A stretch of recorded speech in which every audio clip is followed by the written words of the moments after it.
नमस्कार दोस्तों, स्वागत है आपका मेरे चैनल आयुर्वेद पाठशाला के साथ। और आप ट्यून कर चुके हैं आयुर्वेद की पाठशाला चैनल।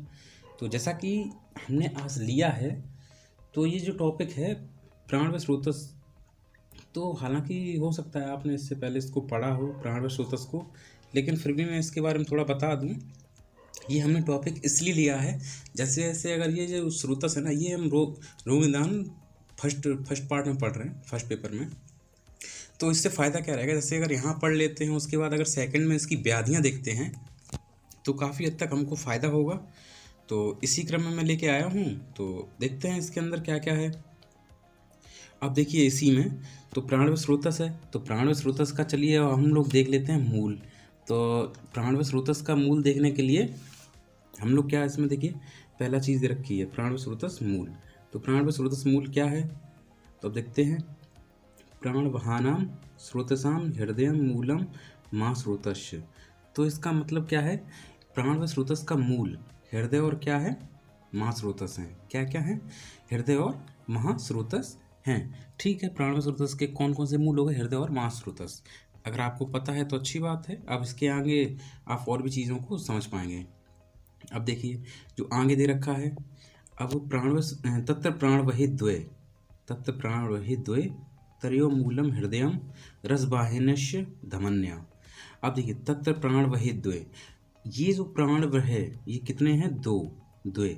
ठीक है, तर्यो मूल, इनके मूल हैं कौन, क्या क्या, हृदय, रसवाहिनी और रसवाहिनी धमनियाँ। ठीक है, कौन कौन से इनके मूल हैं, एक तो हृदय है और रसवाही धमनियाँ हैं। ठीक है, अब देखिए आगे हिंदी क्या है तो उसको पढ़ लेते हैं। तो हिंदी में क्या लिखा हुआ है, प्राण व स्रोतस दो हैं, वह उनका मूल स्थान हृदय और रसवाहिनी धमनियाँ हैं। रसवाहिनी धमनियाँ प्राण का भी वहन करती हैं। आपको पता है धमनियाँ जो होती हैं वो शुद्ध रुधिर को लेके जाती हैं, जो ऑक्सीजनेटेड ब्लड होता है उसको लेके कैरी करती हैं। तो जाहिर सी बात है वो कौन सी होंगी, प्राणदायक होंगी। ठीक है, क्योंकि वही प्राण देती हैं, क्यों, उसमें ऑक्सीजन होता है। ठीक है, ऑक्सीजन को प्राणवायु बोलते हैं ना, तो इसीलिए यहाँ पे भी ऐसा बोल सकते हैं। ठीक है, तो अब देखिएगा आगे। तो अब आगे जो बढ़ते हैं तब देखिए प्राण व स्रोतस दृष्टि हेतु। अब प्राण व स्रोतस दृष्टि हेतु क्या क्या है, इस चीज़ को कंसल्ट कर लेते हैं। क्षयात संधारणा द्रोच्य व्यायामात क्षुतितस्य च प्राणवाहिनी दुष्यंती स्रोतस्य दारुणे। अब देखिए क्षयात। अब देखिए क्षयात का मतलब क्या है, यहाँ पे हम लोग सिंपली इसको कोडिंग कर रहे हैं, इसलिए यहाँ से ही देखेंगे बिल्कुल सही से, क्योंकि यहाँ से आपको बिल्कुल सही से समझ में आएगा। अब देखिए क्षयात, क्षयात का मतलब क्या है, धातुओं के क्षय होने से। क्षय क्या चीज़ होती हैं, धातु ही क्षय होती हैं हमेशा, जब भी होती हैं। ठीक है, धातु क्षय के अनेक कारण होते हैं, जैसे अनशन। अनशन जैसे कोई अगर बैठ गया भाई तपस्या पे बैठ जाते हैं ना लोग, और रोग की जीर्णावस्था में, जीर्णावस्था से। अब रोग की जीर्णावस्था अगर आ जाती है तो क्या धातुओं का तब भी क्षय क्षय होगा। ठीक है, और उसके बाद देखिए दोबारा मैं इसको थोड़ा कलर चेंज करता हूँ इसका, जिससे कि आपको समझ में आए। कलर थोड़ा छोटा। अब देखिए ये तो हमने किया था अभी कौन सा, धातुओं के क्षय से। क्षयात का मतलब क्या है, धातुओं के क्षय होने से। धातु क्षय के अनेक कारण होते हैं, कैसे अनशन और रोगों का जीर्णावस्था और अधिक परिश्रम करने से। अब ये अगला आया अधिक परिश्रम, जैसे कि अब उतना परिश्रम नहीं कर सकते, लेकिन तब भी जबरदस्ती उसमें लगे पड़े हैं कि और परिश्रम कर रहे हैं, करने से आदि धातु क्षय से प्रकोपित। जैसे अगर ये सब करेंगे तो ये सब करने से होगा क्या, कि धातु क्षय होगा, और धातु क्षय अगर हो जाएगी, घटेगी, तो उसका क्या होगा, क्षरण होगा। तो क्या होगा, प्रकोपित बात। प्रकोपित बात प्राण व स्रोतस दृष्टि के अन्य लक्षण उत्पन्न करती है। अब देखिए आगे इसी में देखते हैं आगे संधारणात। अब संधारणात की बात करते हैं, तो मल मूत्र आदि वेगों को धारण करने से। अगर मल मूत्र के वेगों के धारण करने से होता क्या है, अगर इसको काफ़ी टाइम तक, जैसे थोड़ा बहुत एक दो बार करने में नहीं दिक्कत हुई, लेकिन अगर कोई ऐसा बार बार करता है तो प्राण स्रोतस की दृष्टि होती ही है। ठीक है, तो मलमूत्र आदि के वेग को धारण करने से उत्पन्न उदावर्त रोग, उदावर्त रोग भी प्राण व स्रोतस दृष्टि का हेतु होता है। ठीक है, अब वेग धारण करने से, जैसे ये वाले जो मलमूत्र के जो वेग हैं इसको धारण किया, से अपान वायु, जो अपान वायु है ऊर्ध्व मार्ग में गमन कर उदान वायु के साथ मिलकर, अपान वायु क्या होगा, इसके साथ क्या करेगी, मिल जाएगी, और उदान वायु के साथ मिलकर क्या करेगी, प्राण व स्रोतस में दृष्टि के लक्षण उत्पन्न करती है। अब देखिए इसी क्रम में आगे देखते हैं। अभी हमने श्लोक में देखा था रोक्षयात। देखिए अगर यहाँ पे मैं क्यों, अभी आप देख रहे होगे कि श्लोक का मतलब बताना चाहिए, श्लोक का मतलब बिल्कुल यही डिट्टो लिखा है, लेकिन देखिए इसमें और अच्छे से लिखा है, क्योंकि श्लोक का अर्थ छोटा है लेकिन इसमें बहुत अच्छे से दिया है। अगर आप थोड़ा सा भी देखेंगे ना तो आपको पूरा पूरा समझ में आएगा। तो देखिए रोक्षात, और रोक्षात में क्या है, रुक्ष द्रव्यों का सेवन। जो रुक्ष द्रव्य होते हैं उनका अगर सेवन करते हैं तो प्राण स्रोतस की दृष्टि होती है, अथवा शरीर में अधिक रुक्षता उत्पन्न होने से। अगर रुक्षता आ गई है, शरीर में बहुत अधिक आ गई है, ठीक है, तो क्या होगा, प्राण स्रोतस की दृष्टि होगी। श्वास मार्ग में रुक्षता उत्पन्न करने वाली धूम का अधिक सेवन करने से। तो श्वास मार्ग में जैसे रुक्षता उत्पन्न करने वाली अगर धूम बार बार ले रहे हैं, बहुत ज़्यादा ले रहे हैं, तो उससे सेवन करने से क्या होगा, उदान वायु दुष्ट होकर श्वास प्रश्वास की दुष्टि लक्षण उत्पन्न करता है, ठीक है। और इसी क्या कहते हैं, धूम अधिकतर ज़्यादा लेते हैं तो फिर श्वास रोग भी हो सकता है। इसीलिए आपने अगर नहीं पता है तो मैं बता देता हूँ, श्वास रोग जो है आपके प्राण स्रोतस की व्याधि है। अभी इसको इसके अगले वीडियो में पढ़ेंगे। तो अब देखिए अब अगला जो आ जाता है व्यायामात। अब व्यायामात क्या है, अधिक व्यायाम करने से भी बात प्रकोपित होकर प्राण स्रोतस में दुष्टि उत्पन्न करते हैं। अब देखिए अगर जैसे इतनी ताकत नहीं है लेकिन जबरदस्ती व्यायाम करे पड़े तो क्या होगा, प्राण स्रोतस की दुष्टि होगी, ठीक है। अब देखिए क्षुतिष्य। अब क्षुति आपको पता है, क्षुधा मतलब भूख और प्यास। क्षुधा और पिपासा वेग धारण करने से पुनः वायु प्रकोपित होकर प्राण वायु को दुष्ट करती है। अब देखिए दारुण कर्म, ये थोड़ा सा बहुत इम्पोर्टेंट है लेकिन बहुत अच्छा भी है, क्योंकि ये काफ़ी जगह आपको देखने को मिलेगा। दारुण कर्म पूछा भी जाता है, दारुण कर्म क्या होता है, तो ऐसे करके आप बता सकते हैं। दारुण कर्म का तात्पर्य पंचकर्म का अतियोग होने से। जैसे पंचकर्म लगे पड़े हैं पंचकर्म करने में, पंचकर्म अगर ज़्यादा कर रहे हैं अतियोग होने से, और मर्म पर आघात होने से। मर्म पर आघात, अगर जैसे कोई मर्म है उस पर आघात हो जाता है तो, और शीत स्थानों पर शीतल द्रव्यों का, मतलब जैसा प्रदेश है उसमें उसी तरीके चीज़ें की। अगर सर्दी है, सर्दी में बर्फ़ का सेवन कर रहे हैं, ठीक है, बर्फ़ खा रहे हैं, आइसक्रीम खा रहे हैं, ठीक है, का सेवन करने से दारुण कर्म करने से शरीरस्थ वायु प्रकोपित होकर प्राण स्रोतस की दुष्टि लक्षण उत्पन्न करता है।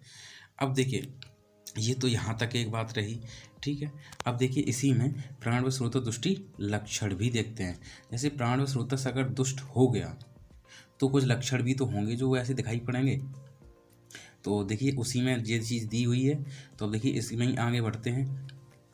तो अब देखिए अब इसमें लिखा क्या है, प्रदुष्टानाम तु खल्वेशामिदं विशेष विज्ञानम भवति तद्दा अतिसृष्टम अतिबद्धम कुपितमल्या अल्पम वीक्षणम वा सशब्दशूल मोक्षवसतम दृष्टा प्राणवहानस्य स्रोतांसी प्रदुष्टा नीति विधात। अब देखिए इसी का मैं डिकोड कर रहा हूँ इसको, तो डिकोड करते हैं क्या क्या है। प्रदुष्टा तु खल्वेश विशेष विज्ञानम भवति। अब देखिए इसका मतलब क्या है, प्रदुष्टा अगर इसके दुष्ट होने से, इनके दुष्ट होने से ये विशेष खलवे विशेष विज्ञान होते हैं। विज्ञान का मतलब यहाँ पे ये जो विज्ञान है ना, इसका मतलब यहाँ पे लक्षण है।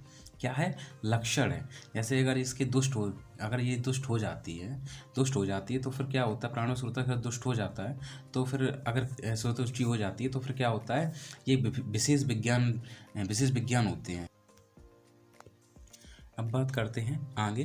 तो देखिएगा मैंने अभी आपको बताया कि इसको जब ये दुष्ट हो जाता है, मतलब दुष्टि हो जाती है, तो फिर क्या विशेष विज्ञान हो जाता है। विज्ञान का यहाँ पर मतलब क्या है, लक्षण से है। अब देखिए अतिसृष्टम अतिबद्धम, तो अतिसृष्टम या अतिबद्धम, अतिसृष्टम मतलब अधिक निकलना, और अतिबद्धम या अधिक बद्ध रुका हुआ, ठीक है। और कुपित मल अल्पम वीक्षणम, और कैसा, कुपित या थोड़े थोड़े बार बार शब्द, ये क्या हो रहे हैं ये। और हाँ उसके बाद अभी आपको समझ में आएगा। सशब्द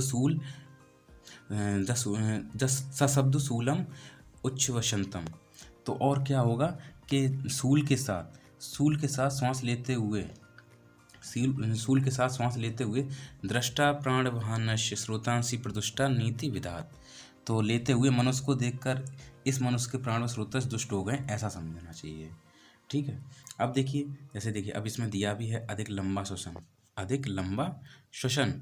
अब देखिए अधिक बद्ध या रुका हुआ, फोर्स्ड इंस्पिरेशन, ऑब्स्ट्रक्टेड इंस्पिरेशन। अब देखिए कुपित श्वास, अब कुपित श्वास का क्या है, टॉक्सिक इनहालेशन।